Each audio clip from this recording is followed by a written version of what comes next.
So, Hello, hello, everyone. Me and Jamie. hello. Because I'm kind of far away. I don't know how. Here we go. Is that better? Oh yeah. Oh, yeah. I'm So how more in are focus you there. doing? Hello, Enjoy. everyone. Hello, Amy. Hello, how are you doing?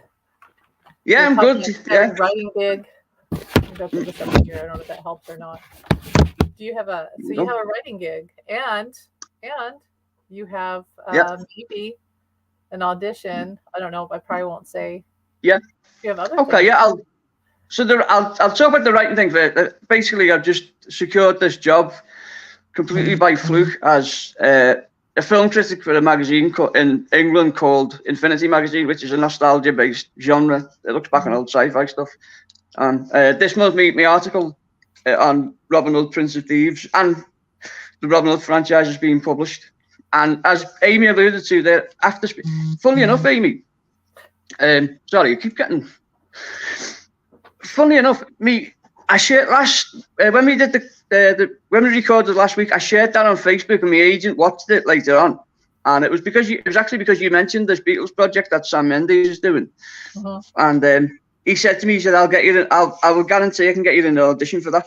And it doesn't mean I'm going to get cast in the film, but Yeah.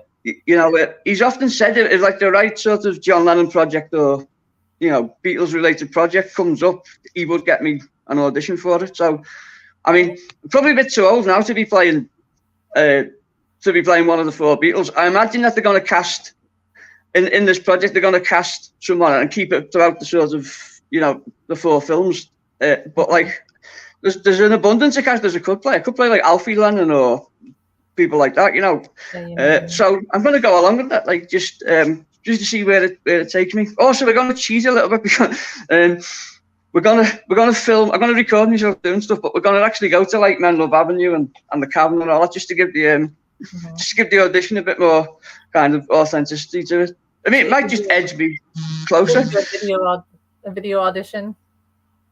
I've seen people Yeah, do that before. yeah. I think everything now is a video. Like most people now do a Yeah. video audition. I think also, I mean, that can be beneficial or not, because I think you have to meet with some. I don't know, from my point of view, you have to meet whether you're an actor or whether you look coming from it from like sort of an actor's point of view or the director's point of view. You need to sort of be, you need like sort of physical like kind of connection with someone. I think to get an idea of what you're going to do. I think Yeah. unfortunately, like a lot of people are just relying on the resume and just putting that forward and stuff. But if I'm gonna do that, I'm gonna make it as like authentically Beatles as I can. So I'm not like I think going to Menlove Avenue would be a good idea in that and stuff. No guarantee I'm gonna get the part, but it might be just like the sort of the unknown X factor that pushes me over to the to getting the role. Yeah, it'd be Has it great. got much publicity? Sorry, Amy, I'm just gonna say, has it got as much publicity in America this production, because this week it's been full of it in the newspapers here. Yeah, I would say that the first day that they announced it, and then the first and second day last week, it really got a lot of attention. And there's still some people talking, but not as much. But that first day, it was everywhere. It was all over social media. Um, yeah, and all the news channels, they all had it on print, online, but not so much on TV. It was more what we all do. We all go like not Twitter. I don't go to Twitter anymore, but Threads is like Twitter. So it was all over that. It was all over ABC News, NBC, all that. Yeah. Brilliant. So, I think since the Peter Jackson, the Get Back, yeah. documentary, I think that came with a renewed interest in new Beatle content, and then of course Now and Then as well. That was like a firestorm of positive. So I think now people are realizing that they're still commercially viable, and then you get the people who are sincere and they realize like the best of the Beatles story hasn't been told yet. And hello, what's it? Coco, is it? Coco, yeah. It's Coco. Oh, Coco. Oh, sweetheart. So yeah, I'm just saying that I think people realise that there's been enough kind of like Duff Beatles productions. So Yeah. maybe now's the time to do something really quality. And Sam Mendes would seem to be sort of an indication that they're going in that direction. Yeah. Who's the guy? Was it Lars? The guy that did the Bohemian Rhapsody. We talked about that. He was supposed to Oh, right, do yeah. it in biopic. I don't know if he's still doing it or not. Yeah. So, but Yeah. yeah, I think it'll be good. If nothing else, it's just like you said, Get Back was new material to watch, and for us Beatles fans, and it actually created a lot of new Beatles fans, I think, because I saw a Oh, huge yeah. uptick. Yeah. That's a good point. I think that's a really good point, Amy. I think people who like sort of now and then was like sort of the pot of gold at the end of the rate for new fans. It's like the Yeah. people who've been introduced to Beatles to Get Back. Suddenly there was new content coming out the following year for them to look forward to. Maybe I think so. maybe this production, this four sort of, this quadrilogy, what they're calling it, maybe that's going to be like sort of the next step to it. But it's amazing that 50 years after they split and they're still making, they're still like the number one news story wherever, like wherever they go. Essentially, it's still amazing that the interest to them is still there. And I think that's going to go on for a long time. It probably was some sort of planetary alignment, like some magical, and they were in the right place, like a portal of the right place at the right time. Kind of it's similar to, but not quite as much, but it is similar when Seattle, Washington had Nirvana, and then all this other bands, the same area, and that exploded. So it's that same type of magic. So it was Nirvana. Who were the other band? It was Nirvana. Was it Extreme? Stone, oh no, Extreme. Wasn't it Stonegarden, Nirvana? There was the Eddie Vedder. A lot of that came out of Seattle. Around the Seattle kind of, yeah. It was sort of indie rock, grunge rock. It was huge. I just remember it was huge. Is a really morbid fact for you, Amy. Sorry, I've ventured down the road now, so I've got to tell you what I was going to say. Do you remember that song, Runaway Train by, I forget who sang it, no. Runaway Train, running down the track, Runaway Train, never coming back. Do you remember this? Who was it who sang that? No. Yeah. It won the Grammy. Anyway, there was a video. Sorry, I really shouldn't have started this story, but I've got to finish it now, Amy. So my apologies in advance. But in the video, in the American video, it showed you footage of actual missing children and teenagers who'd gone missing in the American, and in black and white. And for each territory that the video was reproduced, so like in Australia, they would have Australian missing kids. And once again, I told you this was morbid, but in the English one, they showed 3 missing children who from different parts of the country who'd all been killed by the same serial killer. Like one was in Scotland, one was in like the north of England, and one was in London. But it operated. I mean, what a bizarre coincidence to for that to happen, isn't it? It's sorry, I've really killed the atmosphere now, haven't I, Amy? My apologies. Yeah, I mean, it happened though, so maybe they helped solve the mystery with that video. I think I remember it.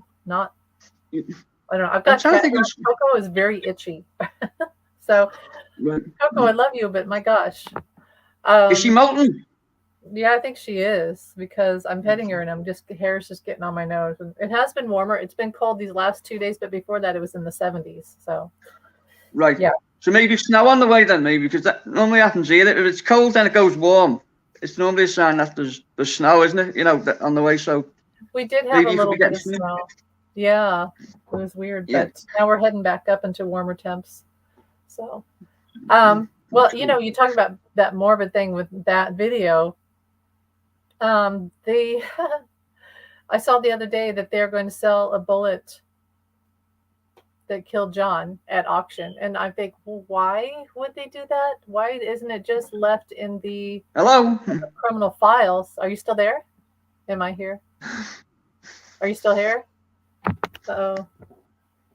Oh boy. Uh-oh. Well, I'm still here. We'll see if Jamie comes back. Anyway, they were said they were going to auction off a bullet that one of the bullets. Hello, I'm back, Amy. That was very strange. Yeah, it's very digital. It's pixelated. Let's see if I can get this here. I can hear you slightly, but I can't see you. Okay. Well, you're pixelated, so maybe I am too. You know what it is? Okay, I know what it is. Let's see if he comes back. But it was when I talked about John and the bullet. Yep. John's not happy about that, and neither am I. So, I don't know why they don't just keep the bullet in a criminal file without the public touching it and ever having to, like, why would someone want to make money off? It's just morbid and wrong. I don't think, and I clearly don't think John likes it either, because this whole video just got messed up, and that's the type of thing that he would do. So that's a message from John. He's not happy about this. Moving on. Hopefully Jamie can come back. You know, the internet might be weird today. Come back, Jamie. Come back. You were sucked into the universe. Speaking of Jamie, so Jamie talks about how he likes Doctor Who, and the other night I gave it a try. It was on, it said trending. So I watched, there you is. There you is. I am here. You know what it was? Yeah. Sorry about that, even. Okay, well, I don't know. It's all right. I don't know what happened, but you pixelated like crazy, and it was right when I talked about that bullet. Wow, that's strange. So I think that was John, because that's the type of thing he does. He does that to my TVs all the time, where he pixelates. He pixelates it. I'm glad to be part of his mirth, then, isn't Amy? Yeah, I don't think he's happy about that. Right. Is he not happy with me? No, it's not you. It's the thing with the bullet. I was talking about how they're going to auction off a bullet that killed John. Oh, hang on a minute. You're joking. Yeah. They're going to auction it.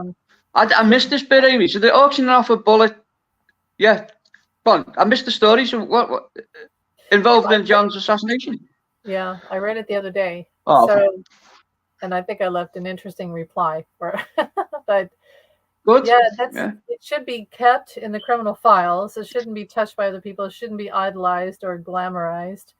I know there's a movie out there about the guy who killed, which I feel was a Manchurian candidate for the FBI, because John always shows me JFK and what happened to him, and very similar. Anyway. Yeah. That's disgusting. Yeah, it's disgusting. Sorry, Amy, not you. I mean, that's really distressing to hear. Something as morbid as that can be. That's like someone buying the electric chair. Ted Bundy was, you know. Mm-hmm. Why would you want it? You know, I like me personally, and I'm sure yourself. Like, I want to forget to the nth degree the way John's life ended. Is it, you know, it, and I want to celebrate his life and what, you know, what a brilliant person this was, and any reminder of his death and the pain that he went through at the end is disgusting, especially if people are going to profit off it. I just think it's you know, just an example of sort of like vultures of society who can make $1 or you know, £1 off of the most gruesome of things. Sorry, Amy, I rabbited on there, but that has shocked me somewhat, that to hear someone would do that. I mean, who would want such a thing? You know. I know, not me. And I'm obviously a super fan. Beyond all the psychic stuff, I'm just a big Beatles fan and a John Lennon fan and all that. So I don't want it. I think it goes. I think it goes beyond that as well. I think you do have a connection to John that we discussed previously. I think you qualify as more than a fan. You know what I mean? I think that there's something tangible there. Yeah, I agree. But sometimes it's like mentally healthy for me just to go back to just that and say, well, I'm really just a big fan too. Like, I categorize it, and it's actually more fun that way to just say, yeah, I'm just a big fan. Oh yeah, I mean, undoubtedly you're a fan as well. I mean, you know, amongst all the other things, you like, that's one of the attributes of it, isn't it? But like, as we know, you like for instance, from my point of view, like living in Liverpool, you see Beatles super fans. And you know, people come from all over the world to like, you know, if I walk 10 minutes down, I could meet someone now, but with you, I mean, there is something more there. You have insight. I think that a lot of people wish. Well, how do you feel then, Amy? Presumably, when you heard that this bullet was coming for sale, you must have felt disturbed upon hearing about that. You know. I don't like it, but the overwhelming thought is always, they shot him and his little boy was upstairs. And I think that's John's message about it. That's real, and his wife, but his son being right upstairs and having to walk past that and deal with that. both of his sons, but that particular child was upstairs at that moment. And yeah, that's very disturbing. And we shouldn't romanticize guns or bullets or violence and make money off it in any way. It doesn't stop it. It doesn't help it. Even if you give that money to charity. So yeah, I saw a book once. I bought it was a cheap Beatles book with a tin and some magnets. And I opened the book and I'm like, oh, this is great. And then it showed a picture of the gun that shot John. Oh. And I just closed it. It was like throwing it down and closing it and just feeling sick. And so, yeah, I don't stomach it very well either. I mean, I'm the same. I realize I sound like a hypocrite because I've got a picture of James Bond behind me. But but if James Bond was real, he would have killed the man who killed John Lennon, wouldn't he? Presumably, you know, especially with him being an MBE, you know. But no, I agree. I think anyone who profits from, I mean, we don't have to say it. I mean, John's murder was utterly barbaric. It wasn't like, you know, wasn't like one bullet went to his head and he was gone. You know, he was made to suffer, and you know, people should never forget that, and it should never qualify as entertainment or whatever the fuck it is. Sorry for swearing. That, you know, people are getting off this. I know at the end of the day it's profit, but that is truly disgusting. I think, you know, to do that, it's a real shame, and you know that they should do that. I mean, even going back to what you're saying about like. When you saw the gun and you felt like revulsion. I have difficulty. You know the Annie Leibovitz photographs. There's one in particular that I have difficulty with. It's done with. I mean, it's a brilliant photograph and he looks cool in it. John Lennon does. When he sat in the window ledge with his legs up, he's got the leather jacket on. Yeah. And it looks really cool. But then, if you think 30 feet below, Chap's gun was already out there with his gun waiting for him, you know, a few inches wider, and he would have been in the photograph with him. The reason I'm saying that is that, like, he was actually in that one even photo. Even the slightest hint of John's death gives me the creeps. And you know, he's healed that for me a little bit.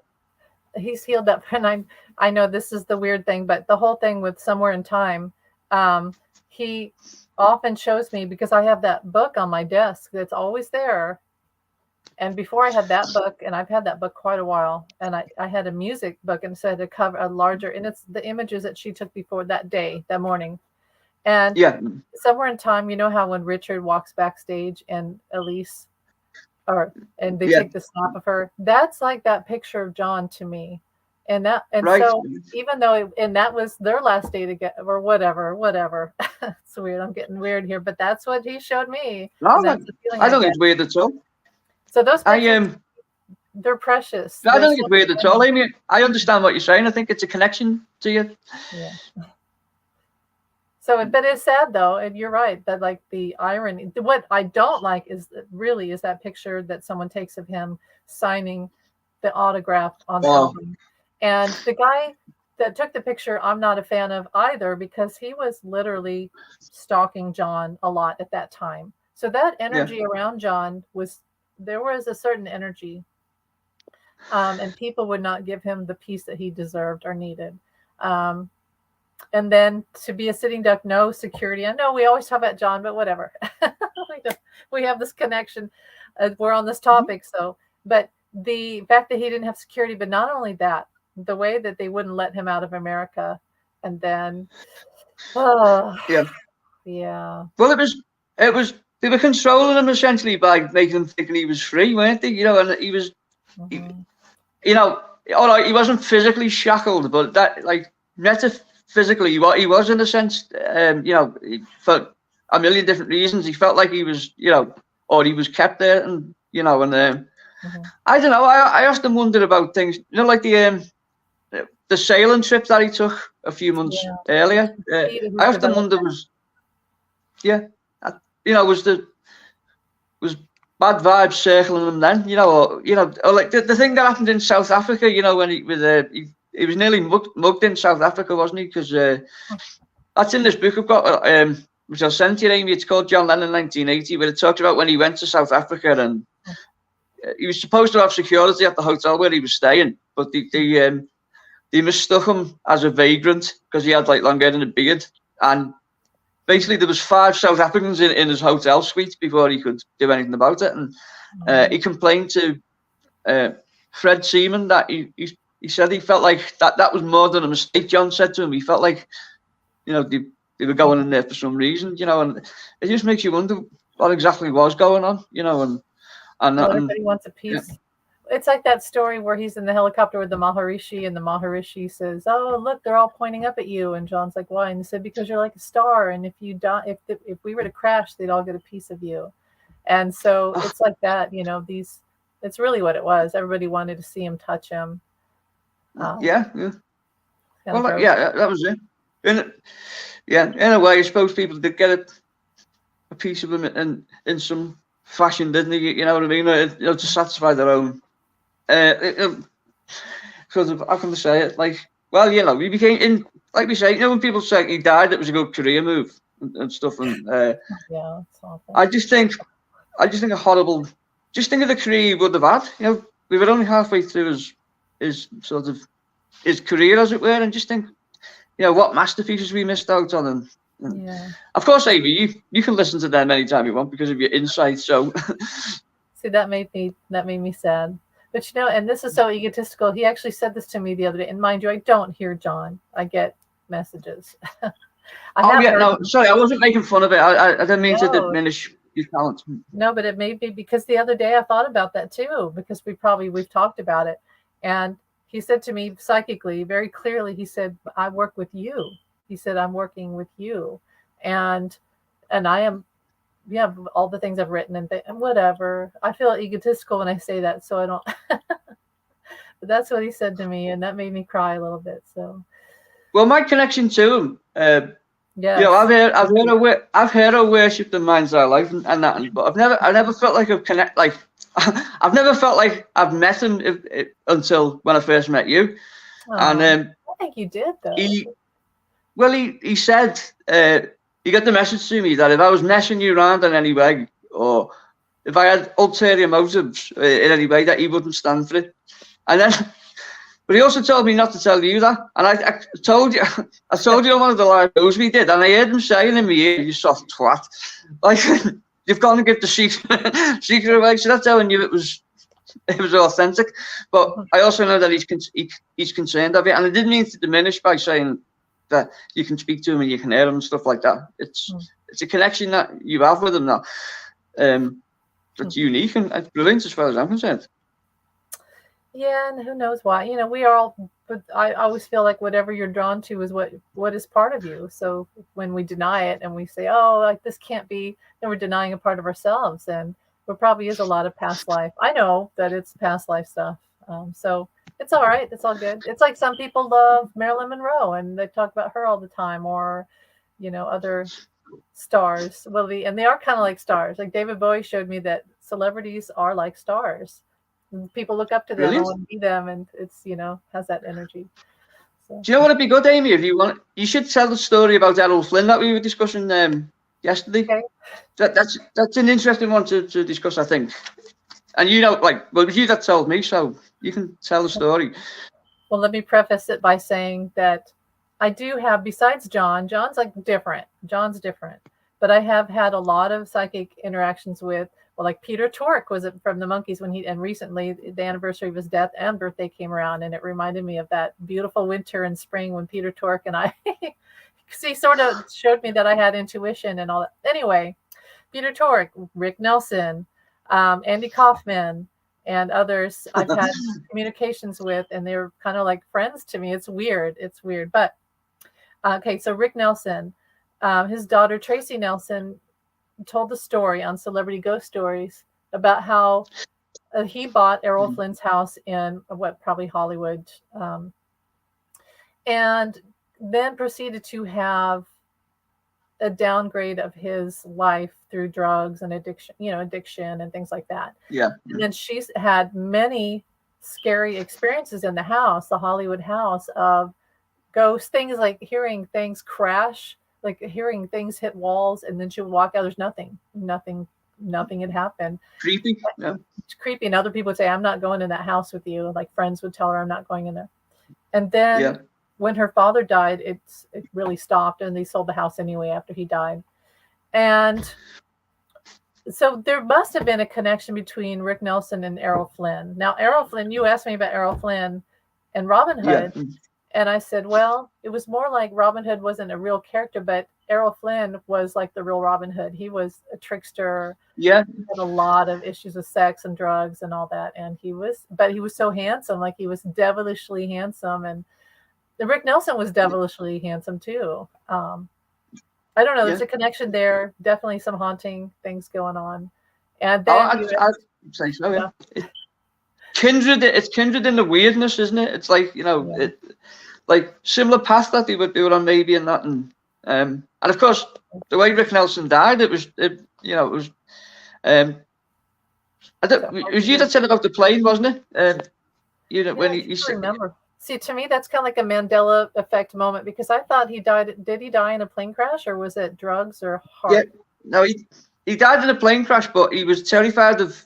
But the article you sent me, he was terrified of planes or getting on a plane.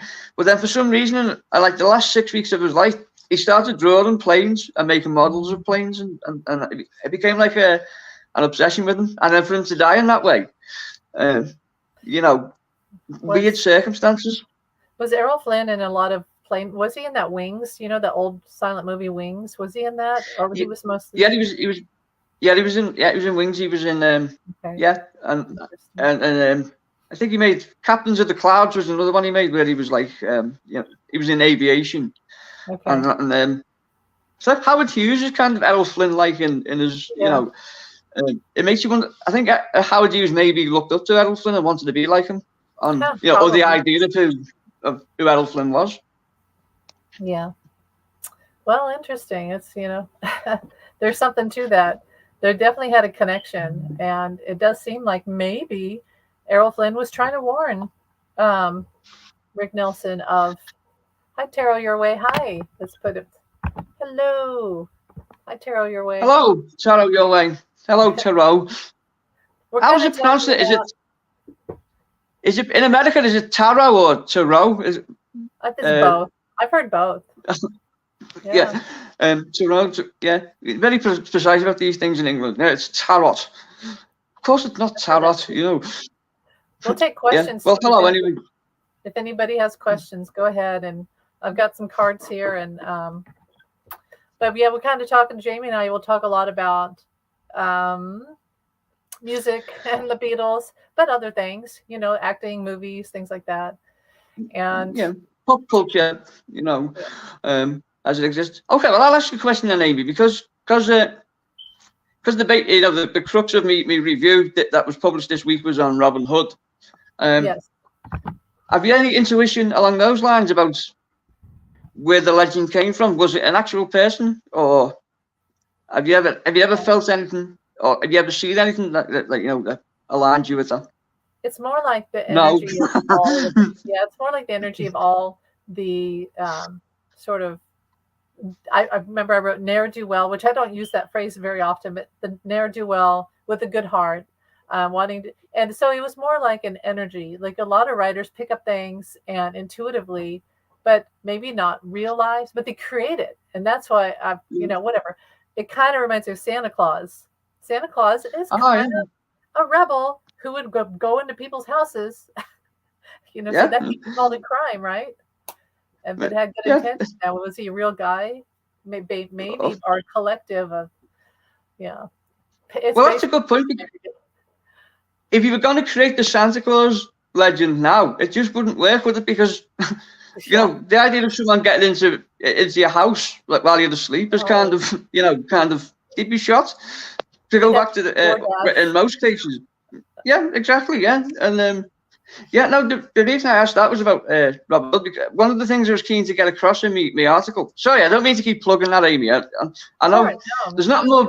It's not more boring than someone keep going on about their achievements. But one discussing Robin Hood, one of the sort of the bone of contention with a lot of people when discussing it was people saying, "Oh, they've Americanized it, and it's too American." Well, Robin Hood largely is an American concoction. It's Yeah.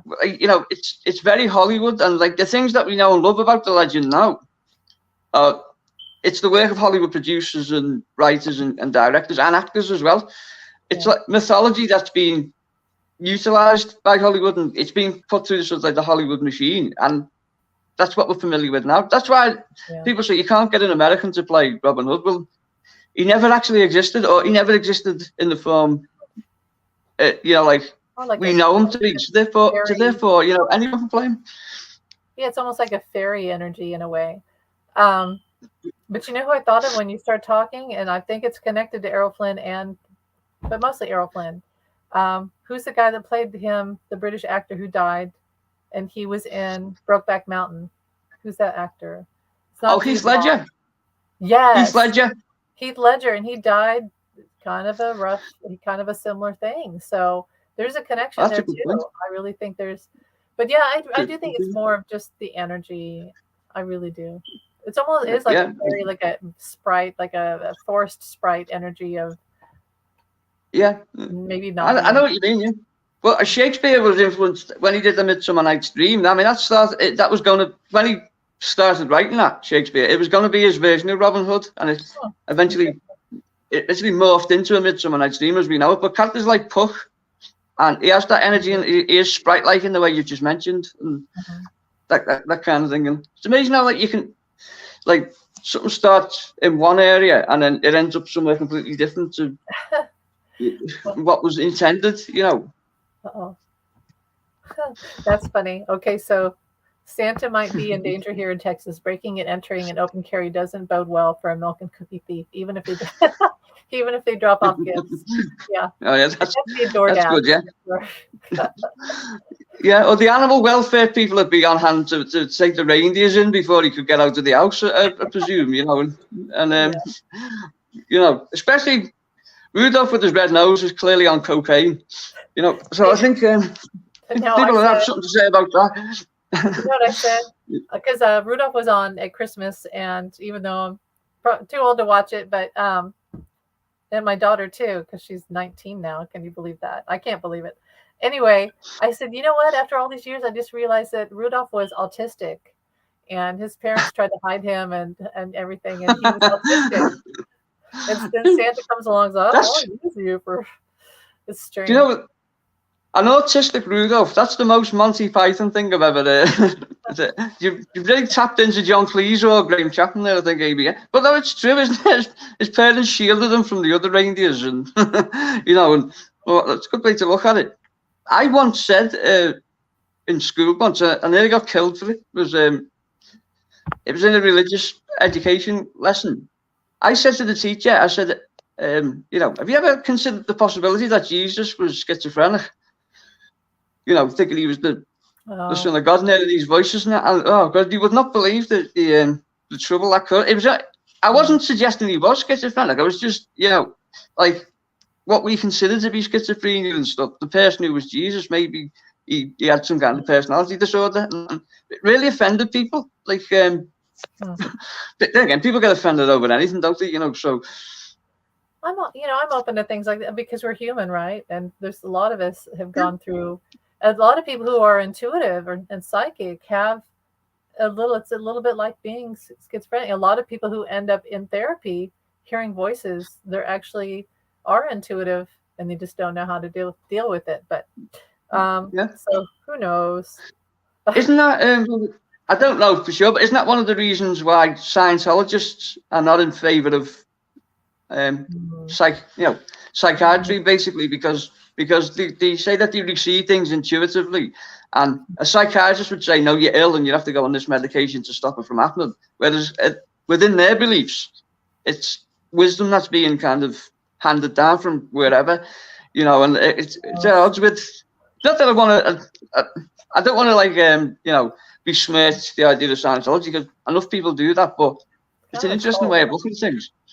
I mean, you have to let people go through their process. It is in my opinion, for entertainment purposes only, it's like a cult, and it's not really good for women, in my opinion, because even the fact of, look at the women who have had to escape it. Yeah. Leah Remini and. Yeah. So, but Yeah. it goes back to that whole theory that I have of you have to always check yourself. So, just because the Bible might say something doesn't mean that you abandon your morals are and do. And that's the problem I have with a lot of religion is the way they interpret the Bible is, oh, it's okay to kill because, and that's why you have to always check Yeah. yourself. And spirit and your Yeah. guides and angels would never tell you to do things like that. Never. So, You know, to thine own self be true, as the saying goes, isn't it? And you're right. No higher power would try and cajole you into doing something like that. But I mean, Scientology too is very homophobic, isn't it? Because I don't know. I wouldn't. you know when prominent celebrity Scientologists come out and say, I've been cured of my homosexuality, like it's a disease. It's very dicey ground to be on. Oh, people with precognition used to be called prophets. Thank you. That's so true. I was going to say that's back when Doreen Virtue went against tarot and all the stuff that she had been doing like weeks before, angelic readings and tarot and intuition and all that stuff. It was right before the election in 2016 too, which was interesting how she just turned all of a sudden. But yeah, I remember asking my guides and angels and is it wrong to do tarot? Is it wrong to be intuitive? Because people will say it says in the Bible that it's evil. And I'm like, but weren't there prophets? Didn't they prophesize? Didn't Jesus heal with his hand and prophesize? And I mean, yeah, it's prophecy. So I don't know. It seems like it's a gift to me. It sounds like a gift, not a bad thing. I agree. Yeah, I think, and it should be cherished if people do have that quality. We should, people shouldn't be dismissed or ostracized because of a different sort of thought pattern. That kind of. I mean, it's like I don't want to keep going on about Monty Python, but Life of Brian. Monty Python's The Life of Brian, for instance, where in this country there was a big probably in America too, there was a big outcry because at the end where they're on the crucifix and they're singing "Always Look on the Bright Side of Life," which is brilliant. It's fantastic. Actually, my mum and dad, that was their first date, was to go and see Life of Brian. So I owe my existence to Monty Python, I think. But that doesn't sound good, does it? But yeah. We'll go the religious sect in this country said it's a terrible affront to Jesus showing him singing on the cross. And I remember Michael Palin said it wasn't just Jesus who was crucified. And then he also said if this would have been 1,000 years ago, we would have been crucified. He said, I think we've come on a long way since then, which was interesting. Well, that I grew up with my dad. It really was a religious cult. And it was, if I could describe the scene in the house when I was probably up until first grade, he would read his Bible in the basement and come upstairs and say, "Who touched my Bible? There's fingerprints on my Bible." And I hadn't touched it. And he'd line us up and he believed that whole thing of spanking children. And so then he would go spank us with his belt upstairs, even if you hadn't done anything. And then on Sundays, he would read Bible quotes for hours, practically yelling them at us, which is why I don't read the Bible anymore. And he took us to really was a cult. The women, it looked and felt like a cult, and we had to be quiet. He gave all his money to the church. I wasn't allowed to move. I couldn't like in the house. I was a little girl. I couldn't dance or make any noise. I often held my bathroom activities because I was so scared to move. So then I had to have an enema, and that was a lot of suffocation of my body, like what my body was telling me. So I went through a cult, and to me, the Bible can be very harmful, and I've had to heal from a lot of that. I'm still healing from it. And that's like what John, when John says, imagine there's no heaven. He's not saying there's no heaven. He's just talking about there's no, this big guy over you ready to hit you if you think or do anything wrong. Religion should teach you. It should teach you because we elevate up. We keep elevating. Yeah. But what religion does is it squashes us. Yeah. Well, I'm sorry to hear that your growth, you were stifled by your father's inherited kind of, his fervor where religion was concerned. It's it's a real tragedy. Like people like yourself and millions of others like have suffered because of elder people's beliefs. And it's and it really is a testament to how brilliant you are as a person that you've come through that with such awareness. And you're a brilliant parent yourself, and you wouldn't put your kids through what you went through. No. So I mean, that's like one good aspect to come out of it, I suppose. But at the sake of your own suffering, which must have been terrible, Amy, that does sound, like you said, like you couldn't move and stuff. That is kind of really restrictive behaviour, and I can't understand why anyone would. But then again, your dad probably had his own demons himself, didn't he? Yeah, there was issues with him. There's no doubt about it. Anyway, well, let's real quick. You haven't been crucified, but have had a few flame comments. Yeah, the life of a content creator. Exactly. We all. I don't get a lot of those, but I will say this. I think it's because my channel's not really big, but I can imagine the people. I have had some. I've had those people who they'll say that you're doing the devil's work, and yeah. It's like, let me teach you something. It's like, I'll be here to teach you. I'm sending you some light. Like, no, not the light. Yeah. There you go. There's your the devil. Yeah. I tell you, the way things are going, they're going to crucify me. Yeah. Sorry. I just thought I'd launch that one in, Amy. Such a great song. Oh, it's brilliant, yeah. Well, I mean, it's the Nurk twins, isn't it? It's the only one with just John and Paul. See, I've brought it back to John Lennon again. My apologies, but that's the only Beatles. We always. I know all roads lead to Beatledom, but yeah, I think that was the only single they had with just the two of them, wasn't it? Just the two of them on. But just to go back to Taro Your Ways points, it must. Yeah, people do get upset over. I mean, people seem to take umbrage with anything these days, and I'm saying that like I was there in the old days, but it does seem to be like as progressive we've become as a society with like open viewpoints and stuff, that there is there's a price to be paid for having an opinion still, isn't it? So it's unfortunate that Taro has experienced that with comments and stuff. But yeah, like I was saying, the Ballad of John and Yoko, that was I think the only Beatles single with just John and Paul on, which, as you know, Amy. Interesting. Well, it's a great song. Well, you know what? That song is based off a song. If you've ever heard the Beatles BBC sessions, that it's off. You hear that song. It's a old 50s song or whatever, and you're like, you stole the intro, but whatever. John did that a lot. Yeah, it was George Formby. I don't know if George Formby was he was in the 30s and 40s. He was like a English musical. He used to play the ukulele. And then Lonnie Donegan was a member of the Skiffle group, and he was one of John's heroes. And Skiffle was a big influence on the Beatles. Yeah, that's right. Yeah, Rock Island Line. And an archaic song. Yeah. He had one called The Cumberland Gap. But John, I think he was one of John's first before Elvis, in fact. I think he was like one of his first heroes. So yeah, you're right. At the BBC sessions, you can kind of hear the progression of Ballad of John and Yoko, where it came from. But that's also the reason why, because Paul collaborated with John on the Ballad of John and Yoko, that's why he gave him the songwriter credit on Give Peace a Chance. Which that's good. Because he was like, it was a thank you to him, because I don't think George wanted anything to do with the Ballad of John and Yoko, and Ringo was out of the country at the time. So, and Paul was just there for him all the time. He was there for John no matter the sort of the circumstance, wasn't he?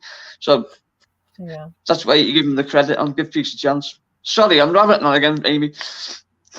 Well, okay, so Elvis, in my dinner theater that I worked last night. The current show is an Elvis. It's called it's like a live show. There's a band and everything, and the guy that plays Elvis does a really good job. And I always think, Elvis turned John into LBJ and said that he was a socialist, and then John's life was ruined because of that, and Elvis had a mob that hit after him, and then probably John got killed because of Elvis telling LBJ that John was a socialist, and blah blah, all because whatever. So, I get mad about it, but you can't deny. every time the guy that even plays Elvis has his energy, and he comes out, and it's like this vibe. So you can see how the Beatles why they loved him so much. It was just a real energy. And even the audience, this guy walks out in full Elvis garb and the hair and the voice. He's really good, and guitar and everything. And the whole audience, unprovoked, just spontaneously, ah! The excitement's at it, exciting. Yeah. Well, it's a good point, Amy, because that's how I have to kind of, like yourself, I get annoyed when I hear of the things Elvis did where the Beatles were concerned, and other things as well. So I have to kind of divorce the two things. I have to put the entertainer and enjoy that. Undoubtedly, Elvis was one of the most charismatic people who ever lived, and he had an infectious charisma where people, people who didn't like him would see him live and become this massive fan, like almost like in a religious kind of conversion to him and things like that. And it doesn't gel, that brilliance as an artist and a performer. It doesn't go, for me, it doesn't sit easily with the sort of the Elvis that was paranoid of things like the Beatles and stuff. So it's difficult to kind of separate the two. But I agree, when you see him perform, for me, American Trilogy, whenever he performs, that's one of the great live performances. That's up there with, like, Freddie Mercury at Live Aid and things like that, or, the Beatles at Ed Sullivan and that. Well, here's a question then, Amy. So, was Elvis watching when the Beatles made the Ed Sullivan debut, would you think? Would he have been watching, or did he avoid it? And Colonel Tom Parker sort of media opportunity there? I actually think that he was. I think he was just as curious as everyone else. And I think he had, Elvis had TVs everywhere. So I think in some room of wherever he was, hotel room, or if he was in Graceland, he watched. And he had Colonel Parker send out the telegram, tell the Beatles I thought they were great and all the success. But in part of his mind, he was like, I'm going to beat these boys. I'm going to out-sing and out. But by that time, Elvis had really changed, and he was going into movies and things like that. So he never could match that real raw live energy of the Beatles, which he had fostered, but he turned away from with a whole different side of his career. He never did quite get back to that. It's incredible to think that at one point there was a 6-week period where they were living in the same city as one another. When they were in Hamburg, and he was situated in Hamburg at the time when he was in the army. Hello, Fatima Vieira. Well, Hamburg was definitely at the Rome at that time. Isn't that what John said? I feel like he said that. He probably said that about New York too, but Hamburg was like Rome. It was the place to be, and everything was happening. And did you know that they Alan Williams, who was their manager, didn't want them. Who dated my grandmother, by the way, Amy. Sorry, really? I just wanted to. Well, and that's true. John still owe him money or something. He always talks about John. Or is he gone now? Did he pass away? He's dead now. Yeah, he passed away. Yeah, he was just saying, those Beatles, they owed me money, like that. And then he never. He wrote a book called "The Man Who Gave the Beatles Away." Yeah. And John read it, didn't he? And he sent him a copy back with The Man Who Couldn't Give the Beatles Away. John had put the word "couldn't" because he was, very dodgy individual. For instance, his nightclub burned to the ground the day after it opened, and he was already heavily in debt at that point. So, very strange. Well, sorry, I interrupted you when you were talking about him to tell you he went out with my grandmother. But well, that's interesting. It's a small world, isn't it? It is, yes. Well, I was going to say that. So the Beatles, ironically enough, Beatles did not have a drummer for a long time. They were cursed to not be able to keep a drummer. So this whole thing, Hamburg was like, oh wow, there's a lot of gigs coming up. Bands are doing, like Ringo and Rory Storm had already gone there, I believe. So the word was out that there was good pay and it was fun, but it was hard work, and that was a really good way to get out of town and make money and be a band. Yeah. But they couldn't keep a drummer, and Alan's like, yeah, you guys have a bad reputation in Liverpool. No one wants to book you here. You don't have a drummer. You guys are rude and obnoxious, and you're not very good. That's the thing. You're not very good. And they were like, "Oh, come on!" So they found a drummer. They found a guy. I can't remember who it was. Who was it? Pete Best. But didn't they have? Yeah, it was Pete at that point. It would have been Pete Best, yeah. Yeah, well, and then that helped them go to Hamburg, and which was their internship, and they became the greatest band in the world because they literally learned how to play. They became masters at their craft. Well, that was another reason why Paul was such a good drummer, was because he knew exactly how he wanted. He knew exactly how he wanted the beat to be and the pace it was going at and the level, that he would learn it so he could show it to the new whoever the drummer was going to be when they came in. Yeah. And it was like Ringo just sat in one night and they weren't expecting much, and he looked silly. And literally, when the four of them together, as John said, it was literally like audio ecstasy. Something, there was magic in the air, basically. But they never thought at that point it was going to be a big thing. I love that idea, by the way. I have thought about doing a John deck with the artwork that I've made of John. So I may do that, but absolutely, somebody out there that an ex-wife of his that may not like me doing that and has a lot of copyright claims. So hopefully she won't be around for much longer. But it's that was very nasty of me. But may I just say, for everyone who's listening, Amy's artwork based on John Lennon is absolutely beautiful. And I'm not just saying that just because I'm a friend. I've seen, living in Liverpool, you can't move for seeing artwork based on the Beatles. Amy's really does stand out. It has got a uniqueness to it, and there is even though it's paintings, a very sort of like realness to it too. So if you haven't seen it, and you know yourself a treat. Like speak to Amy, and she might be able to show you stuff, and maybe you'll be able to sell it, Amy, in that case. And so, but it really is good, is what I'm trying to say. Thank you. I appreciate that. Well, I started to it was digital. I had a digital app, and it helped me with my anxiety.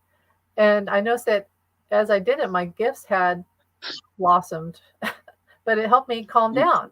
And I also realized that I was capturing John in spirit. And then I thought, what about if I do paintings? So I started to do the paintings. I have one here if it'll even show. And so like this is one that I love. Like I've done this one, if you could see it. And so it's incredible. He really was coming out. And so really tarot cards or oracle cards would be cool, because I think he's always loved this stuff. That's why he likes to talk to psychics and all of that. Yeah, he's always had an open mind, even where he is now, I imagine. But I mean, the one I liked, Amy, of your artwork, I love the one with from the Double Fantasy, where he's got the leather jacket, the 1981 that you did. That really sort of gave me chills, because it captured something that the photographs captured, real energy, if that makes sense. Yeah, that was my favourite. Have you got that handy, or I was going to say you could have shown it on the screen. Let me go find it real quick. It's well worth seeing, folks. Yeah, it's good work that Amy has done, and she really does need a kind of an outlet for people to see it. And I honestly do think, got to the point where she was selling her artwork, there would be a great demand for it, because not only does she capture the essence of John, she brings something to it, a bit of like insight to it as well, and it really is magnificent. I realise I've just made myself sound like a curator at an art gallery there, and my apologies. She'll be back in a minute. Well, let me tell you a joke. This man goes into it. Oh, she's nearly back. This man goes into a clinic. Oh, she's back now. That's the one. See, that's the one. Wow, that is fantastic. Yeah, that's the one that gives me his hands. I love the way you got his hands there, Amy. It's just it was. Yeah, you really are a cheater then. Thank you. Well, this one I did. He looks a bit like me there. Yeah, and then this one was more like, if I saw him in a past life. I think that's how I've seen him in a past life, and that's really the first thing when I saw him in a picture when I was 18, and I said, I know that guy. I know I've seen him before. Not like I know a Beatle, but I know that person, that soul. You've connected them. Yeah. Well, that's brilliant. I mean, that one you've got there. Show it again, Amy, just for a second.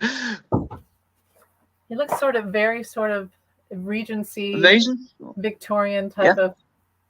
Yeah. You know, the closer you bring it to the camera, the more it it sort of resonates. See that it's incredible. Yeah. You can see. Here's the thing: when I paint him, I really do capture his part of his spirit. I think, and I think that's what he wanted. Oh yeah. That's what he wanted me to do. Because afterwards, I'm like, I don't remember painting that. I think you get his eyes better than a lot of people I have seen. The idea that, when a photograph of his eyes when he was alive, they're so alive, it's difficult to translate that into painting, but you definitely get that there. I think that's it's fantastic. It really is. It's good work. Well, you know how I had my friend, it was a few years ago, and I said, okay, I'm done writing about John. And she pulled some cards. She's like, no. I'm like, really? Right. What else am I supposed to do? So I find that I still do, and I do the painting and everything, and then there's the screenplay, and yeah. Yeah. So I'm the same. The Beatles to me are kind of like the Ring and Lord of the Rings. I kind of try and leave it behind, and I find out it permeates in some way. Someone says, would you consider doing this? And that brings me right back to where I was again. So maybe we can open the tarot to ultra-conservative by doing an Ronald Reagan tarot. That's a good idea. There you go. That's like that psychic. If that psychic on Fox News, she did that tarot reading on Trump, like would he win the next election? And she pulled out what was it, the Five of Cups tarot? And she's like, no, if she had pulled out the Star and the Nine of Cups or whatever, all the MAGA people would have been like, yeah, tarot's great. And I bet they might have gone out, some of them, and gotten, because everybody secretly believes in this stuff, I think, and would like to get a tarot reading in their lifetime, or they believe in astrology at least, or they feel like they have intuition, which we all do. We all have intuition. Yeah. But it didn't go well. So, of course, so maybe you're right. Oh, was it the Six of Cups? Six of Cups. But it could be a Five of Cups. You're right. Yeah, they probably would have liked the Six of Rods or something. If yay, he's gonna win. He's not gonna win. 45. He's not gonna get back in. I even from my safe place over here in England, I would hate the fact that if he's to get in again, it's like it's really defacing a great monument. I think if he was to get in again, I mean, it was sad to see what.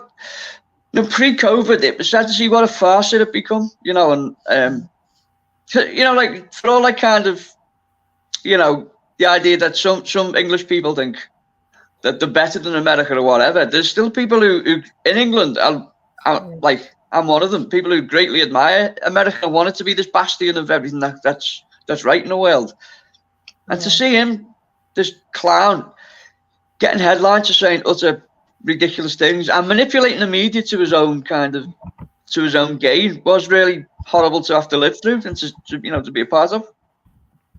Fool us twice, shame on us. There you go. Well, I was born on April Fool's Day. That's how I feel about Merrick Garland last night. And actually, I forgot to put that in a video I made today about Merrick Garland, who really shouldn't have anything to do with the Supreme Court and all the stuff going on, but he didn't stop all this from happening. And I remember I asked on the way home from work last night, I said, tell me, because I don't want to be biased, tell me what you think about Merrick Garland. And they literally said to me that phrase. They said, fool me once, shame on you. Fool me twice, 3 times, shame on me. And They said that about Merrick Garland. So he is, and they showed me his face turned into a rat face with whiskers and teeth and all that. And so, yeah, you're right, Tarot your way. There's this whole thing with 45. We don't want him. And if you didn't have any belief in that notion, Amy, now that Tarot's brought it up again, that's like really underlining the fact for you. I think, on the subject of American politics, Amy, I was watching for Christmas about the Blackadder DVD, and I didn't realise that there'd been an American remake of Blackadder in the 90s. It was called The Secret Diary of Desmond Pfeiffer. I've never heard of it. Never. It was a critique of. It was a sort of a send-up stroke critique of the Clinton administration, done from the point of view of Abraham Lincoln and his wife. Yeah. So it was riddled with jokes about Abraham Lincoln being gay secretly and stuff like that. Was he a vampire? Really missed him.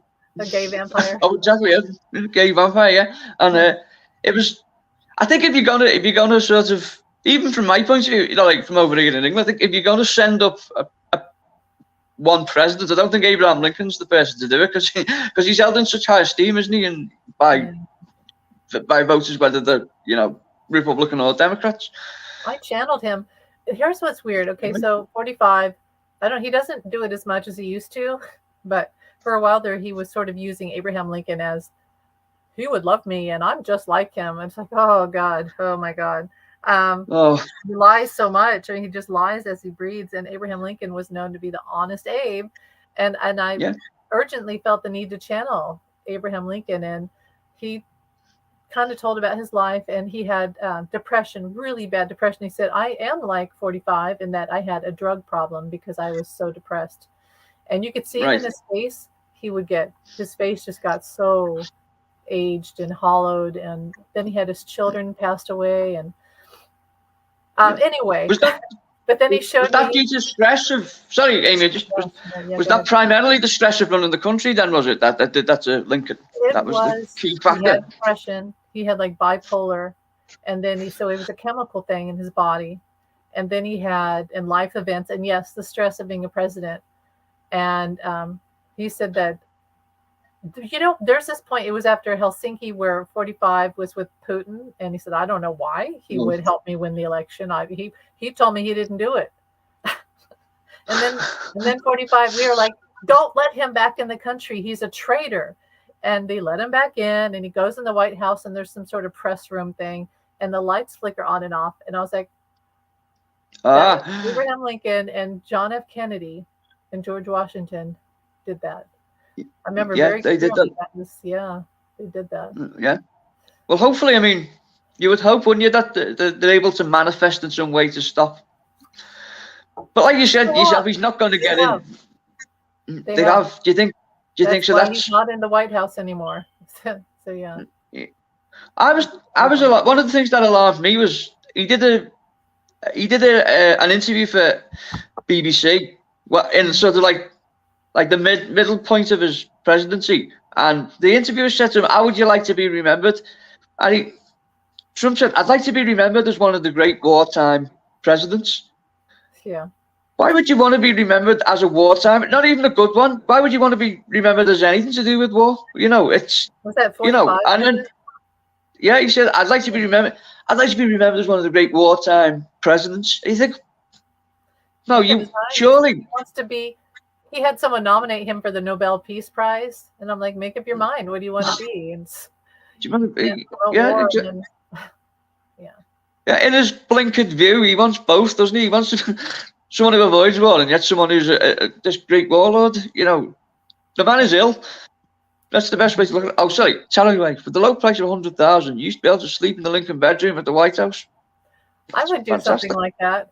I've slept in a haunted room before, so I could do it. It would be kind of scary, though, to be honest.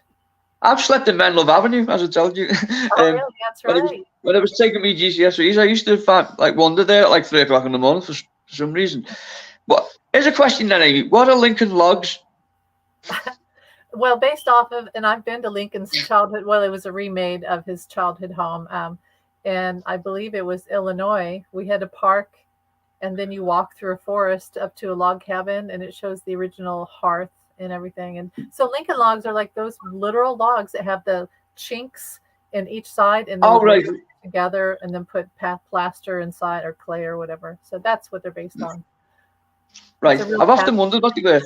I've heard people mention them, but American people discuss. But I've often thought, what about these Lincoln Logs are? I've played them before. Probably should have done my research and pretended they knew what they were all along, shouldn't I? That would have made me look more intelligent than what I am. Probably it's based off of him, or maybe Lincoln, Nebraska, or maybe that's where they were made. That could be. But a lot of people just made their own. They had to do their own. So they did their own. Yeah. What was your opinion on the Daniel Day-Lewis movie? Were you a fan, or? I liked it because, and I've heard other people say it was so slow, it was so depressing. And I'm like, well, his life was depressing, and that showed that moment very much like today, where he had to fight for something that was a moral issue, and that really Spirit called him. That's what his life was about. Was that issue right there to emancipate. The promise of coming to America was freedom. And what's the first thing we did? We got slaves. It's the first. Yeah. So, in the spiritual aspect, that was his role for humanity. And he died for it. And he probably knew, I think he knew he was going to die for that. Yeah, And, but his legacy was assured, wasn't it, by leading such a positive kind of, light and yeah. That's interesting. Was he bisexual, or is that just tittle-tattle? No, I think here's the thing. I think that back then it wasn't as much because we hadn't evolved to that yet. We are in the eyes of spirit, and God, him herself, the universe, whatever, is dual spirit. And as we've evolved, and I'm channeling this right now, just as you asked that, the reason why we have more people who are gay or binary, LGBT, whatever, all the stuff, all the rainbow, is because we're evolving to what is our God self, our true self, which is a dual spirit, a bi-spirit, which is male and female energy. That's what the universe is male and female energy. So back then, people weren't evolved to it yet. It's been a slow evolution. And people are really afraid of that. They're really afraid of it. Because I know, well, like we said the other week on one of these, we were talking about Freddie Mercury being Cleopatra in a previous life. Him having the influences of a female side and a male side in his proximity. The reason I asked about Abraham Lincoln is because I've heard on Family Guy and things like. I know that's not the greatest source of place to go for information, but I've heard jokes made about his assumed sexuality and that and stuff. So that's what I thought I'd ask you, just in case it was. But then again, would anyone have known anyway? I presume it would have been kept, as an utmost secret. Maybe it was John that showed me. Yeah, that he showed you the. He said I was too tall to bend over like that. I'm sorry, and I think that's John. I don't think he would say that's that. Yeah. What was the one Groucho Marx said on it? I can't remember the full. He said something about he kissed me on both cheeks, and then after that I stopped bending over. So he said it on a talk show, which at the time caused consternation. Groucho was. I wonder what Groucho and John in close proximity would have been like. That would have been like, them sort of like trading kind of witty intellectual barbs at one another. Would have been fascinating to kind of to witness that. They might have met at some point. It probably would have just been fun, no arguments or anything. See, Groucho was very progressive, and he was friends with the great Dick Cavett, who interviewed John and Yoko and Janis Joplin and all that. And was he on with Janis Joplin? See, he was a funny guy. He would say things that were not as bad as Don Rickles. So I never understood why people liked Don Rickles, because he was very racist and sexist. I always cringed when he would come on the TV. And I didn't like Don Rickles either. No offense. Over here in England, Rickles kind of gets lumped with Jonathan Winters, and I think Jonathan Winters was much more a greater sort of comedy actor, and we had like you said, I found Don Rickles to be kind of too acidic and kind of. Well, to be honest, he's never made me laugh. He was cringy. There are comedians like that kind of learn how to they learn how to become a comedian, but they're not a comedian if that makes sense. Like I used to do stand-up comedy myself, and I plan to go back to doing it eventually. And you get people who stand at like the side of the stage writing people's jokes down, and it's ridiculous because you've got to have a connection with an audience, I think, to become a good comedian. That's just my opinion. And quick. Don was. Taro said Don was a bit mean-spirited. I agree. Like even as a kid, I would think that's mean, and that's just so rude. And people would laugh and laugh. Like he was on Johnny Carson a lot, and I love Johnny Carson, but let's face it, the era that he was in TV was not the most, what would you say, politically correct. But a lot of that was good because it was so cutting edge. But yeah, Don Rickles, it was mean. I read, I think I told you this the other week, Amy. I read a book about Johnny Carson, and I wish I hadn't Yeah. It was called. I won't go into too much, but he used to do cocaine before coming up and do the monologue. There's nothing wrong in that, but it kind of it ruined the image I had of him as this kind of like wholesome kind of, It was the bait. like, yeah, and he'd come out and do. Also, I mean, what Johnny Carson did to Joan Rivers, I thought was, do you know that story? Yeah, but see, I agree, and he held the grudge far too long, and you can't blame her for wanting to be a woman and wanting to have what would have been, besides Dinah Shore, right? Because I remember very early on, Dinah Shore was on, like coming home from kindergarten or something, and then so you can't blame her for wanting to be a female comedian who has her own talk. Oh no, absolutely not. He thought it was she betrayed him, so he had his reasons, but yeah, he just held on to the grudge too long, and I mean, it was more honest about it, perhaps. Yeah, I mean, go ahead. In my opinion, she was funnier than the people who was in contention to take over from him. When he maybe not Letterman. Maybe she wasn't as funny as Letterman.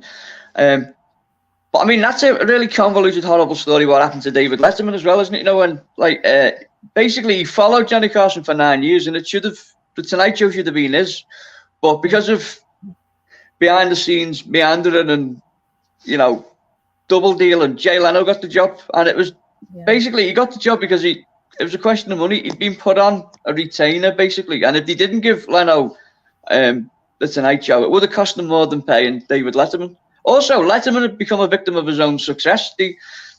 His show at 12:30 was getting more viewers than Carson at 11:30, so it didn't make any sense to bring him back an hour. So what NBC wanted, they wanted Leno and Letterman, but Letterman felt he paid his dues, and it was his legacy to take over the Tonight Show, and of course it didn't happen that way.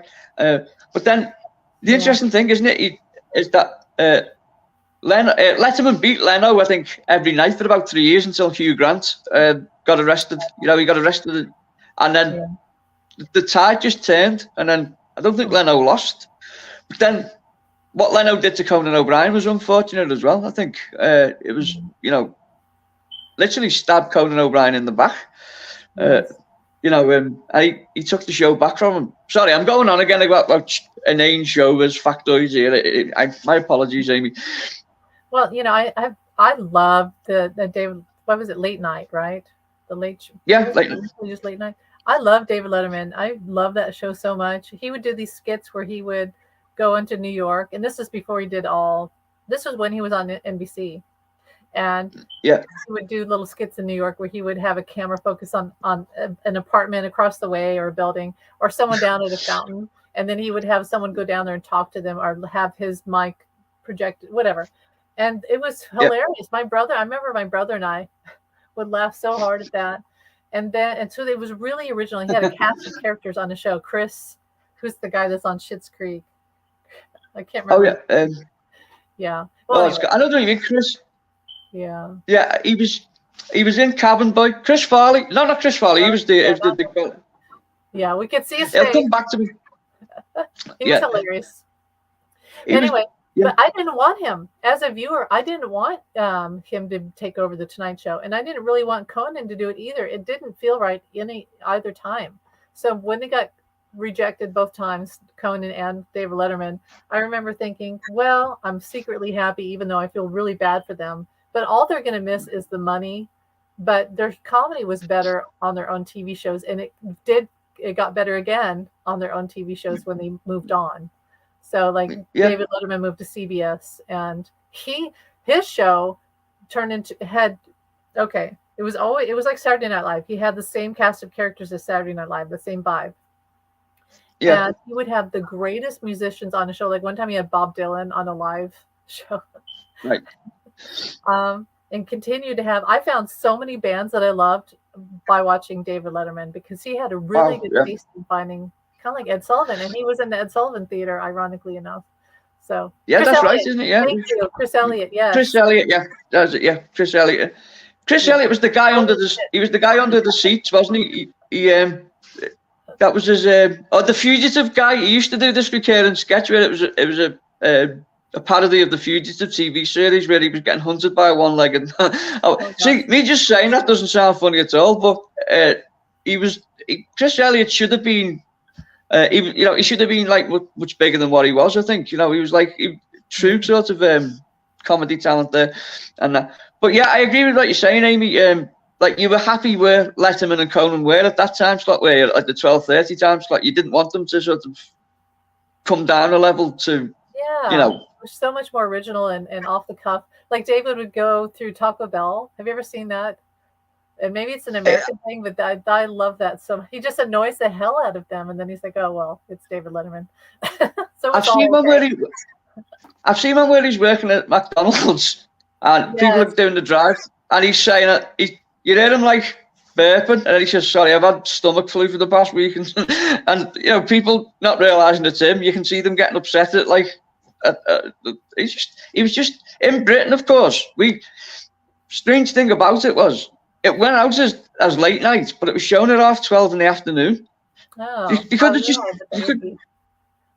could just as easily have just called it the David Letterman show and put it out as that, but it was like late night, and it was like sort of the lunchtime slot. I understand what you're saying. Kind of, as a fan, I'm disappointed he didn't get the Tonight Show, David Letterman, but like you said, he was probably more effective at what he did with CBS, maybe. Yeah, and I think it's cool as well. That after 9/11, like the other talk show hosts waited for him to go back before they followed, because he was in New York. So they felt like, well, even Leno kind of respected that in that sense, which I think is cool. Yeah. And, I'll say this. I like Jay Leno. I didn't love Jay Leno, but he had some pretty good skits. He has a natural humor, and he had funny headlines, which I died watching that. I thought those were hilarious.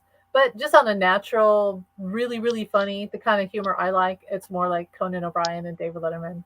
And Conan, I'll go, here we're coming up to St. Paddy's Day, and being Irish, Conan, who was like, 99.9% Irish or something.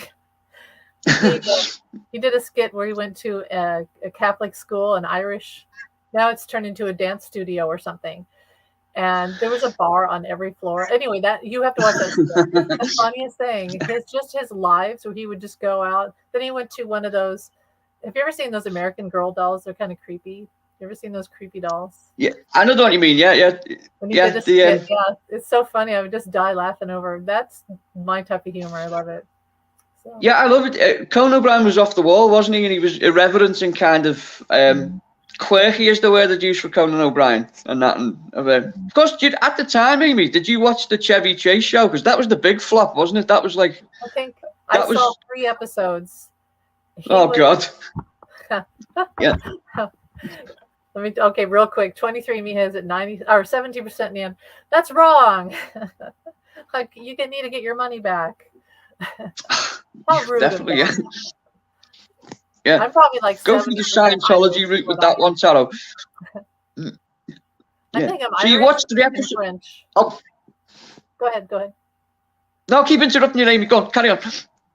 No, but I think I'll be quiet. Irish and French. I'm probably like 70%. But that thing about Conan where he said, did he say 100% Irish or 99%? I can't remember. It was like, how's that possible? My parents have been in America for, what is it? And then he's like, incest? What's going on here? But my mother was like that. She got tested and she said she was up at like 98% Irish or something. So yeah, I don't know. Mine's probably 70 or 80. I don't know. And then French. I'm like Irish, British, and French. That's what I am. French. That's good. Well, you're definitely British, Amy. We've established that, haven't we? Yeah.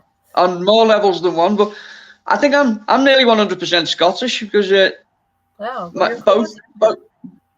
both my ancestors are like from parents, like father and mother go back to Scotland, so which is cool. Now that's probably why I like Highlander. Well, okay, Highlander's cool. Like that first movie, even though it's really violent, I thought that first movie was really good, and that's the first time where I thought, wow, I think I like and feel more closer to Scotland than I do Ireland. And I know I'm Irish, but why? And I would have dreams about Scotland after I saw Highlander. So it really, and then the Queen Mary, now it makes sense with the Queen Mary connection. But you're close to Definitely. Scotland. Obviously, you're really, really close. Yeah, it was practically up the road, basically. Kind of on the northwest. We're closer in a strange way. We're closer to Scotland than we are to London in the northwest. I think that's why there's the north-south divide in England that exists in that and stuff. So, Amy, just going back to Highlander, had you already become intuitive at that point when you saw the film, or like no, had you become aware of like your abilities and that when you saw it, or was that a revelation to you? No, it's just one of those things in the back of your mind. Like as a child, I would hear little things that were weird in my ears, and then at night I would see sparkly colors. And I told my mother, and she said, "Oh, we'll just call those your little bugs." Which, why is that more comforting? And I would see a figure go past my room in the hallway, which is why to this day I still don't like the door open at night. I don't like an open bedroom door because I used to see a figure. Yeah. And I would have dreams. I remember I had recurring dreams, and I dreamed of heaven quite a few times. And so, did I think I was intuitive? Not really, but in the back of my mind, I was curious about it. And so I've always been curious about I'll just say that. But I didn't really know. The reason I asked that was because, certain things can be a trigger, can't they, to various aspects of your intuition and such. It's like we were talking when we were emailing one another. We were talking about Titanic, and I did have that experience. But go on. Do you want to talk about that? Your experience, the Titanic-related experience. Well, like every teenager in the world, I got fascinated with the Titanic. I think there's something about teenagers that really get. And there was this book called "Ghosts Have I Been?" I believe it's by Richard Peck. I may not be the title, but it's about a teenage girl who's a psychic in a small town in like the early 1900s or maybe 1920s or something. And she knows a lady who's an intuitive with a crystal ball, and it goes into all that. And I remember thinking, well, I believe in all that stuff. And then she projected herself onto the Titanic. And I remember reading that and going to bed thinking, oh my God, if I go to sleep tonight, that's going to happen to me. I'm going to be projected onto the Titanic, and I'm going to drown, and I won't wake up.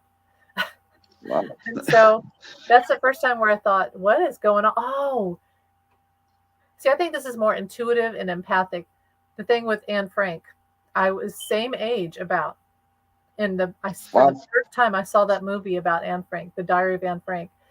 And when the Gestapo were running up the stairs to the annex, I ran behind a chair and I screamed at my mother, "Join me. Mother, come with me because they're going to take us away." And she's like, "What?" She really tapped into it. Yeah, I really tapped into those feelings. And that I do think I might have had, like we talk about soul seeds, certain lifeline where I was in a concentration camp because I felt that and I still feel. When I saw a picture of Anne Frank's mother, I got tears in my eyes, and I was like, the same feeling as John, like I know that person, I know her. So there's some connection. Yeah. Well, that's fascinating. I've always felt that from my point, I saw the pianist with Adrian Brody. Yes. He won the Oscar for it, and there's a scene where the Nazis turn up at this family. There's family of Jews who are hiding from them, and there's one of them's in a wheelchair. He's got polio, and the Nazis tell him to stand up, and he can't stand up, so they throw him out of the window.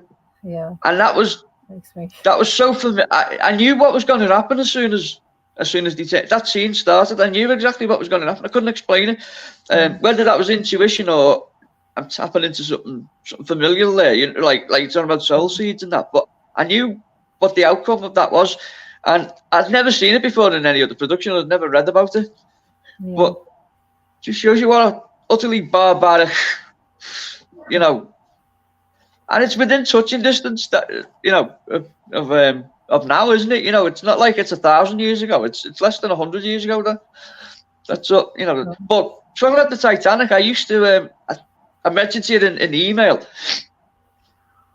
I used to have this recurring nightmare where I was. There was a ship that was sinking, and I'd have to wake up and vomit. That's how. Yeah. Well, you.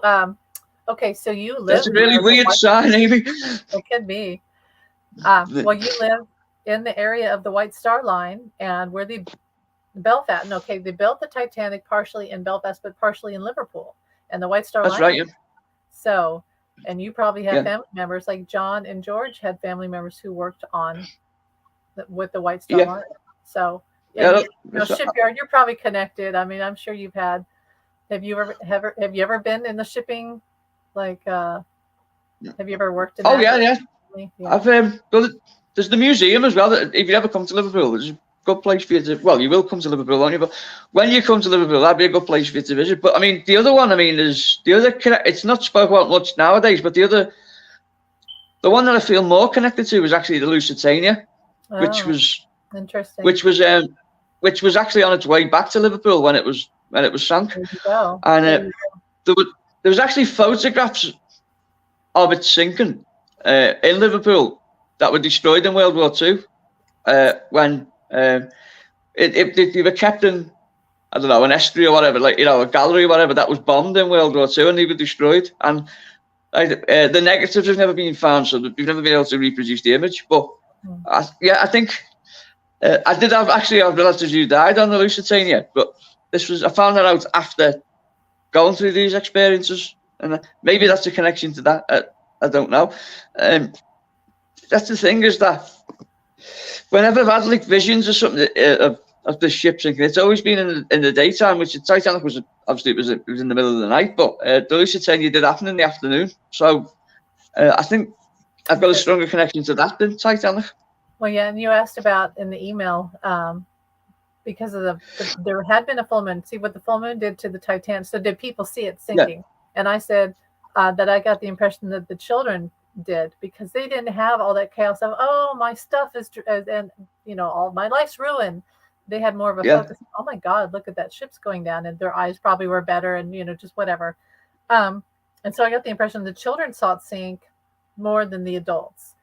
But it was visible. It's just the chaos and it was dark. The moon, what's weird about the moon is that there was a full moon before the Titanic sank. And what that did was the gravity and the waves, how the full moon will mess with the current, whatever. The magnetic pull, isn't it? Yeah, and it moved icebergs, shifted them, and then when it was in the dark, when they were in the whatever phase, the dark phase, you couldn't see. So it was a bad set of circumstances all over for the Titanic. It was like everything was bad. Yeah, it's the perfect storm, if you want to use a cliche. It was like, everything culminating at once to create this, this act of utter devastation, wasn't it? And that, but it was the Titanic itself before the sinking in Liverpool was controversial because the White Star Line people who had been working on it, they were laid off. They'd worked for like a month without getting paid, and they had to come back from Ireland, and they came back broke, penniless basically, and the families were hungry and stuff. So there was bad feeling before it sank. Not towards the people who died on it, but there was a sense that there was something was going wrong somewhere along the energy was out of whack, so to speak, and that, and there was certainly negativity there before anything happened, but it's a fascinating, it is a fascinating, it continues to fascinate people, doesn't it? I think the Titanic, it's one of those things that it'll never, people will always have a curiosity about it where that's concerned, I think. Yeah, and it definitely had a spiritual meaning that was to show that life had more value than money, which they failed in that lesson, obviously. And then when the Titan happened, I've talked about this before, that was a weird thing for me because I remember when so it was a Sunday, it was Father's Day when it went missing, right? The Titan submersible went missing. Yeah, that's right. Yeah. And then that Monday morning, I thought, well, they said it's gone missing. And it was really early in the morning. I thought, let me make a video. I'll just sit here in the dark and I'll channel this. And I was like, I get nothing. It's gone. It's completely gone. Wow. And then that night they said, we hear, I laugh about, my son and I laugh at this because they said they heard banging inside the Titan. Oh. I was just hesitant to it. I was like, okay, let me just go on and say, well, if they're still alive, then I'm wrong. My intuition was wrong, and I hope they are alive. But then as the days Yeah. went on, and there were so many jokes. It's terrible, but some people made so many jokes about that. And I have to admit that there's that macabre part of me that laughed and still laughs, even Yeah. though, yeah. Oh, I'm the same. It's like if something's funny, it's funny, isn't it? It's like So tragic. and yeah, and I think you got to take tragedy with comedy sometimes, haven't you? I mean, I know it's difficult to when when like you're involved with the tragedy or you're a part of it, but people making jokes about Flipper and stuff, weren't they? And saying the banging was Flipper and stuff, Oh, and, yeah. and that kind of thing. And I mean, from my point of view, why would you even want to go on that expedition to I know. I know. It's like it's the equivalent of going up in space to explore the Challenger. If that was, if that existed somewhere and and you could go up and visit it on a cloud or something, why would you want to go and do that? Visiting this scene of utter devastation. It's like going to the moon or something. Well, I mean, everybody's fascinated with it, so it's a kid. Well, I don't believe the Titanic. I honestly don't believe the Titanic will be on the ocean floor. I don't mean they're going to raise it and I think get to the point where they sell it off piece by piece, and it becomes like designer jewelry or like a Fabergé egg, that kind of thing. It becomes like again, why would you want a piece of it? It's a grave site, isn't it, for hundreds of people? But then people have morbid curiosity, I suppose. Which brings us back to the bullet that we started the with John, the conversation with. I'll say with the Titan submersible. I remember the intuition I got was that they never even made it. They never even got to see the Titanic. That it imploded before they got there. So when the days went on and they revealed that's exactly what happened, I was like, wow, I was right. And then I got that Stockton Rush had been Captain Smith, and I submerged their faces together and looked at their faces. It's the same guy. It's so weird. The same person, yeah. And he made the same mistake. But it was a lesson again that money doesn't equal life. Life is more important than money. And and the lesson should not be forgotten. It should be, and here's proof of it again. We're going to emphasize it again for you. That kind of thing. Yeah. We just get this in, Amy, because I've asked you this a couple of times. Like I said, I've been reading the Conan books by Robert E. Howard, and this goes to what we were talking about earlier about, sort of people's opinions on mental illness and stuff. Was the fact that Robert E. Howard was convinced that Conan was a person who'd lived thousands of years ago, and it maybe in a different dimension, maybe in a different timeline, but he visited Robert E. Howard to dictate to him so that he could tell Conan stories. And Robert E. Howard felt that Conan was stood behind him with an axe, so that if he got it wrong, he was ready to cleave him down the middle, and he had to tell his stories. And Robert E. Howard told people about this, and he was put in a lunatic asylum because of it. After his books had started making money, and he wasn't he wasn't going to write them anymore. He was no use to people. He was put in a lunatic asylum after that. He was given electric shock treatment because of it. This is a convoluted way of asking you, but do you ever have any intuition to sort of pre-recorded history about what existed before known history and stuff? Do you ever think? Have you ever had any experiences with that, or? I'm sure I have, and the feeling I get when you start talking about him, it could have been a real person, but then I got the name David and Goliath and that type of thing, or like Hercules. So I really think he was based more off of something like that, the mythology.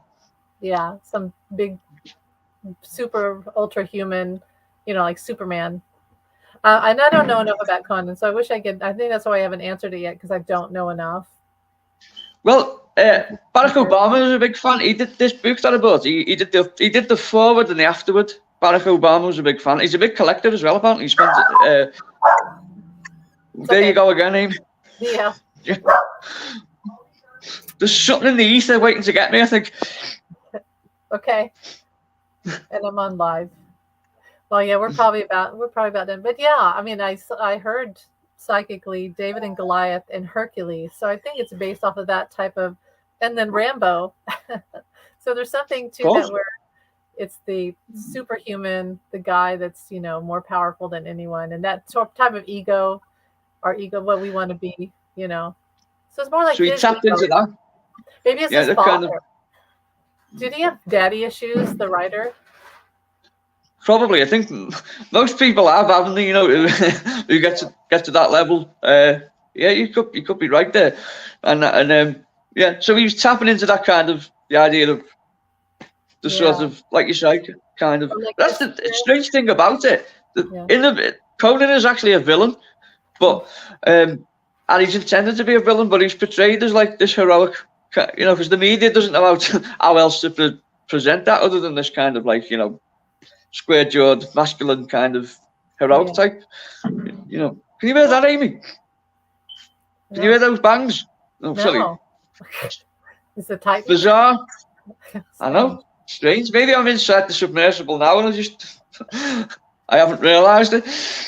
Well, I'll tell you what, after I did that reading last June or whatever it was.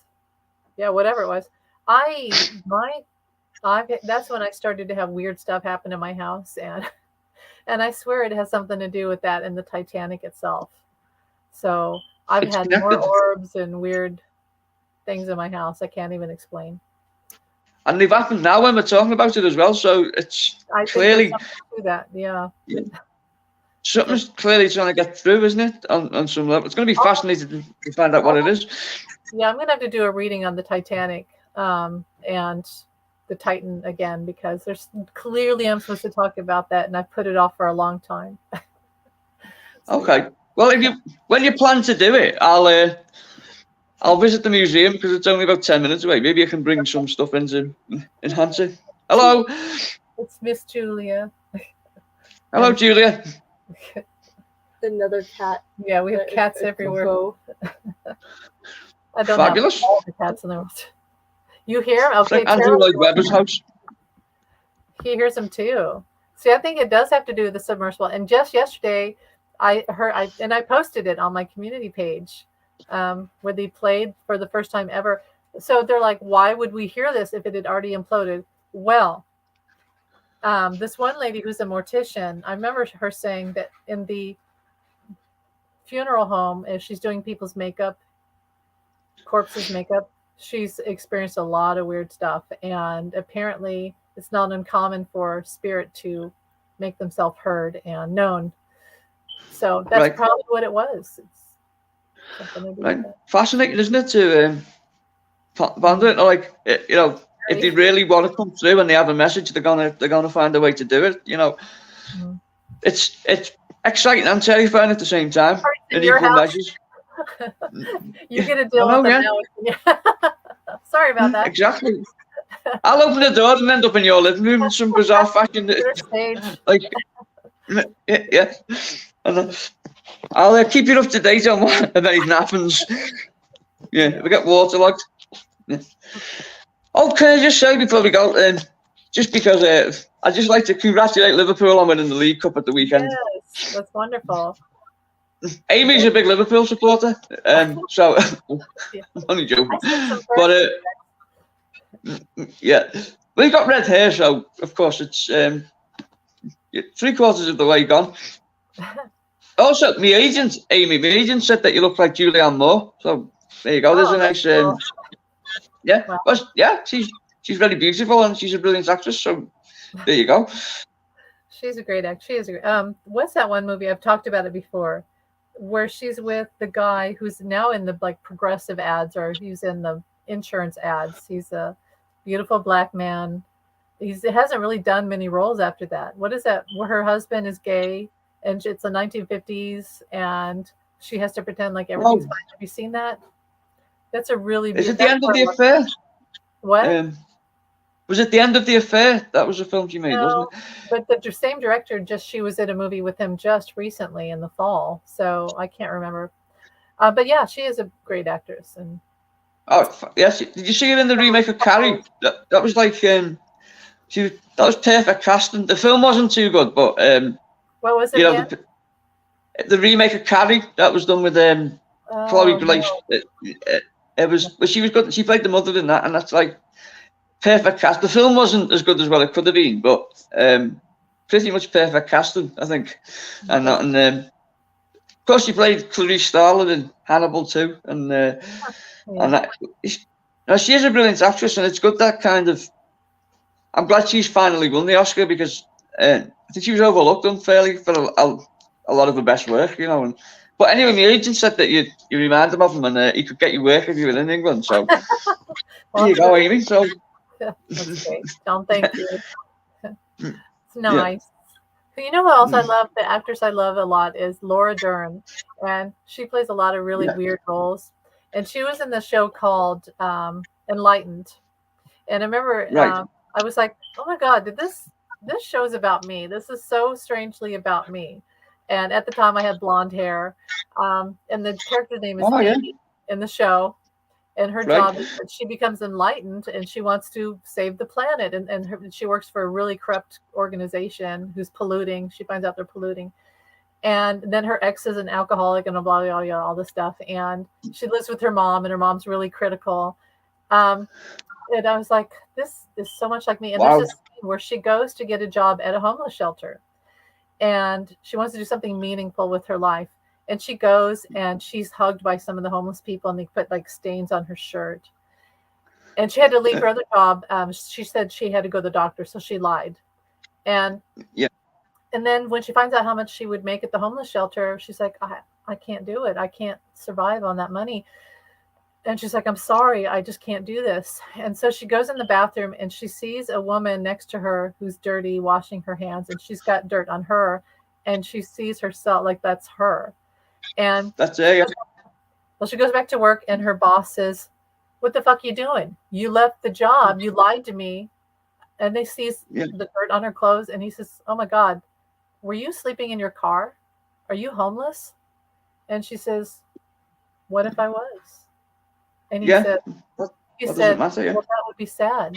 That would be sad.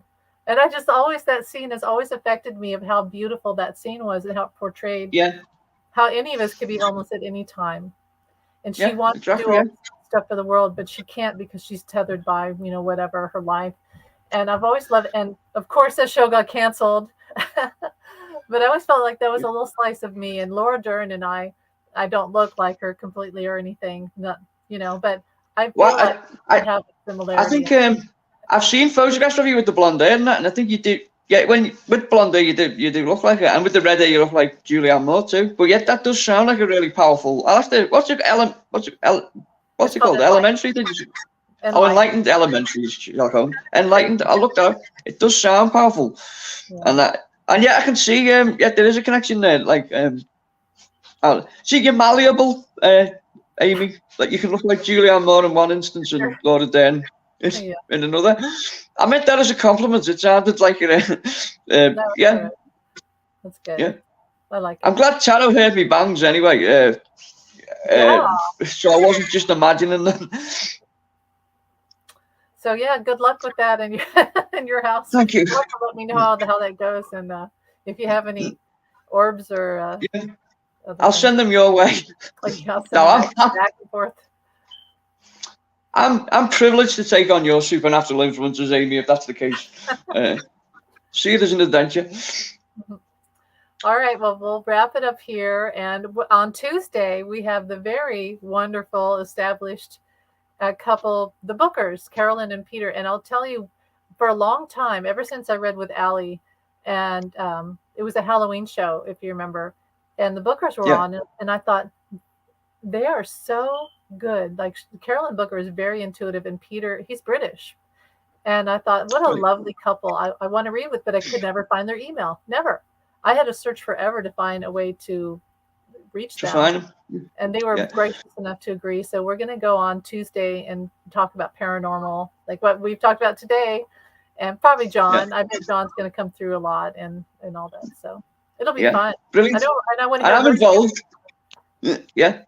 Yeah, and me with the moustache at the minute. Me and you kind of look like Gomez and Morticia Adams here. So I'll be looking forward to speaking to them. It should be fun to do, I think. Yeah. So you don't want to miss that, viewers, if you're watching. That is really something that I think there'll be a lot of fun and interesting things happening there. Yes, indeed. It'll be great.